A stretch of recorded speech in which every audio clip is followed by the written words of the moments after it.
मुद्दे आम्ही जनतेपुढे मांडत आहोत। त्यामध्ये बेरोजगारीचा मुद्दा असेल, शेतकऱ्याच्या हमीभावाचा मुद्दा असेल, तरुणांच्या रोजगाराचा मुद्दा असेल, त्याचबरोबर ह्या ठिकाणी ज्या गृहिणी त्रस्त आहेत या महागाईपासून, त्यांच्या घरच्या याच्यामध्ये काही पैसे त्यांना उरत नाही, कामगार वर्ग ह्या ठिकाणी परेशान आहेत, त्यांनासुद्धा कुठलेही दरवाढ तर होते, भाववाढ होते, पण त्या प्रमाणात त्यांची वेतनवाढ होत नाही, यासाठी लोक त्रस्त आहेत। या सर्व मुद्द्यांना आम्ही पुढे घेऊन चाललोय आणि लोकांना आश्वासित करतोय का येत्या काळामध्ये महाविकास आघाडी सरकार 100% येणार आहे आणि त्यांच्या काळामध्ये या सर्व मुद्द्यांना वाचा फोडण्याचा आम्ही प्रयत्न करू आणि प्रत्येक या मुद्द्यांना न्याय देण्याचा प्रयत्न करू। विधानसभेची नुकतीच या निवडणुकीच्या संदर्भात आपण मतदारांना काय संदेश द्याल?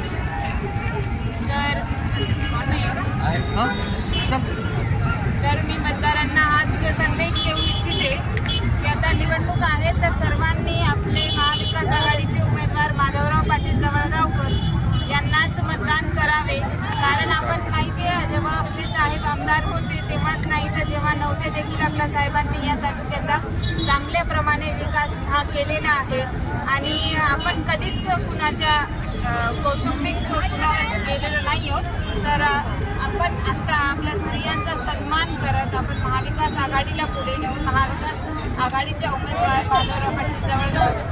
तर नमस्कार, आता निवडणुकीचा मी तुम्हाला हेच संदेश देऊ इच्छिते की आता विधानसभेच्या निवडणुका आहेत तर तुम्ही सर्वांनी आपले महाविकास आघाडीचे उमेदवार माधवराव पाटील जवळगाव यांना प्रचंड मतांनी निवडून द्यावे, तेव्हा सर्वांना मी विनंती करतो।